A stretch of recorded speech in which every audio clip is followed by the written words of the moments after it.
This week, a review into the RBA was published with Treasurer Jim Chalmers announcing the government had accepted all 51 recommendations of the report.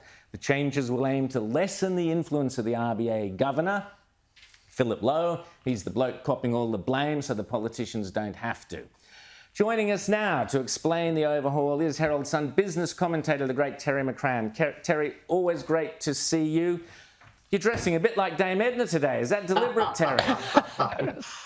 Well, I thought it was a red-letter day in many ways, Rowan. Let me say good morning to what I describe as Team Reality. Thank you. Thank you. Nicely done on your tribute to Barry and Dame Edna and the other characters, Rowan. It's not only, to my mind, it's not only a sad day for humour and for wit, something that's badly lacking in modern society, but really a sad day for cultural sanity as well. I mean, Barry Humphries is not somebody that could exist in the world of woke. A world of work here, exactly. James. Well, Terry, on to sort of more dry matters here in this whole RBA review here. Here at Team Reality, we're having a little bit of trouble understanding some of the things that Jim Chalmers has handed down. And one of the things that I'm kind of confused about is what are they talking about? You know, it sounds like they're expecting and willing to settle for a bit of higher inflation in a quest for lower joblessness. This seems to be somewhat incoherent for a number of reasons, but not the least of which, for a government that claims to be caring about, the little guy, inflation is most punishing to people at the bottom end of the economic spectrum. What is Jim Chalmers on about here, Terry? Well, exactly, James. You put your finger exactly on the thing that I find most concerning about the recommendations and the so-called new RBA, which is supposed to come out of it all. At the moment, the RBA has one absolute mandate, which is low inflation, 2 to 3%. It may not have succeeded in getting there in recent times, but that's the secondary question. The important thing is to maintain that absolute laser-like focus. Now it's supposed to have two objectives, as you say: low inflation, the 2 to 3%, and full employment, whatever that quite means. I mean, 2 to 3% inflation is something very specific. Full employment is this very murky, very touchy-feely sort of number, whatever that is. And as you say, James, the great danger is that they will go down the path of accepting just a little bit more inflation in order to not push up the jobless rate. And a little bit more inflation tends to lead to a little bit more inflation. And we end up in the disasters of the 1970s or the 1980s. At the end of that, the pain that's required, the recession that's required, is far, far worse for everybody, but obviously most particularly those people at the bottom of the chain. Rita. I'm interested in Jim Chalmers' Economic Inclusion Advisory Body.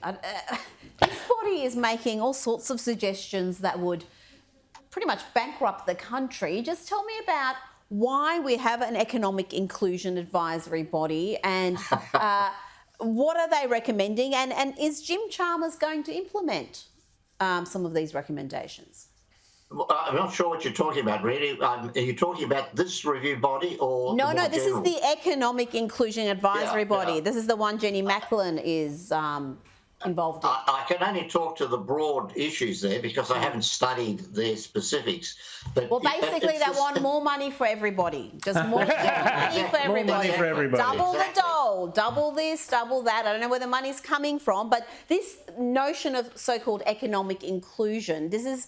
So in the Labor Party's DNA, and I'm wondering, what are we going to see in this first term? And if they get a second term, are we going to see them do something about perhaps capital gains tax? Are they going to start looking at an inheritance tax? Are they going to look at just what fundamental changes they can do that is in line with their ideological viewpoint? Well, how long is a piece of string, Rita? I mean, they will clearly, and some of the proposals they've come out with are exactly that. I mean, let's just print more and more money, hand it out, with the very touchy-feely objective of getting outcomes rather than providing the basis for people to actually operate successfully in their own spaces. It's if I could draw a parallel, it's like saying we need to get outcomes from the educational process where everybody gets honours degrees, everybody gets success, rather than say, let's have the educational foundation which allows people to thrive and to reach their own levels of output. And exactly that is now up for grabs in this economic inclusion process. So, Terry, you mentioned the fact that suddenly jobs, guaranteeing jobs for everybody becomes part of the RBA's remit. I mean, presumably that's going to end up being union-backed jobs, not small business people. It's going to be, this seems to be the whole fix is in the unions currently run our superannuation, or a large part of it. Now the unions are going to be having a more than, an extra voice, as it were, to coin a phrase, within the RBA itself. We are heading into really serious left-wing government territory now, aren't we? Well, I'd add something to that, Brian. Yes, you're right. I mean, elections have consequences. Yeah. Just as in Victoria, we re-elected Dan Andrews, and now we're seeing the consequences that entails after all the mad spending on the one hand and the lockdowns which so damaged the economy through 2021 and 2022. The same thing applies at the federal level. I mean, we've elected this government, and it's not just the Labor government, it's a Labor Green government, as we know, with the Greens in the upper house. And so that we're going to see the consequences of that, which is more left-wing policies and more damage to the wealth-generating, the jobs-creating basis of the economy. And let's not even begin to start talking about the energy situation, which has just been added on top of all this. And it's a recipe for utter disaster and chaos down the track. And, I'm just concerned. I spent some time flicking through the report and also through Jim Chalmers' new appointments to the RBA board. I note that the two new appointments to the board both work for Bill Kelty's ACTU.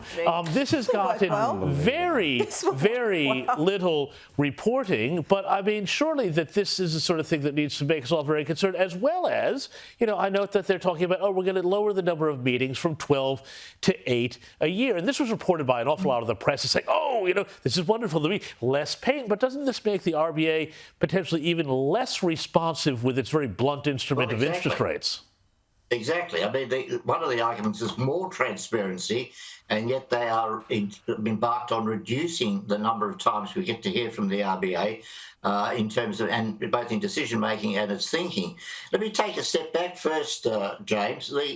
One of the things that concerns me about this report is there's nowhere in the report is there any evidence that somebody else is doing it better than the RBA.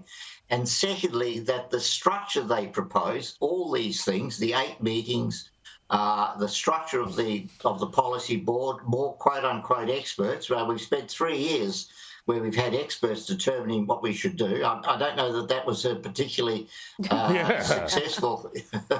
But nowhere in the report do they say, look at these people over here, whether it's the Bank of Canada, the Bank of England, the European Central Bank, or the Fed. They are structured differently, and they've had such a superb record, which makes the RBA look so bad. No, what they are proposing, both in terms of that dual objective, unemployment and low inflation, but also the structures and who should be making the decisions, the so-called experts, plus, as you've indicated, James, more people like those 2 union reps, where is the evidence this produces a better outcome?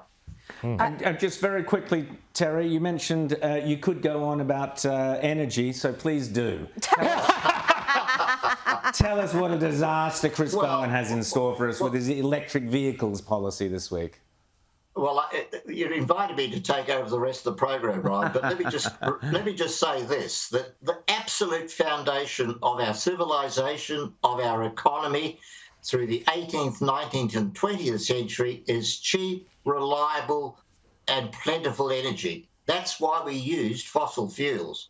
We went away from solar panels as they used to be and wind turbines because they didn't work. And we're now going back to them. If we want a high productivity economy, we need lots and lots of cheap, available, reliable energy, which we're not going to get from that crazy character called Chris Bowen. And we're going to need even more energy with all these new people who are going to be settling in Australia. We've got the biggest surge in our population, 650,000 in just 2 years. What are your thoughts on that? Obviously, it has all sorts of economic implications. Is it a net positive, or do we have some concerns here? Well, it's a Ponzi scheme, Rita. Yeah, well, it's a Ponzi scheme. I think we can have more and more people, and they will provide the demand to keep this economy turning. No, and again, it's a preference for quantity over quality. I mean, this is not a criticism of the migrants themselves. It's the fact that the focus should be on skills and what actually will add value to the Australian economy and the Australian society in the broader sense.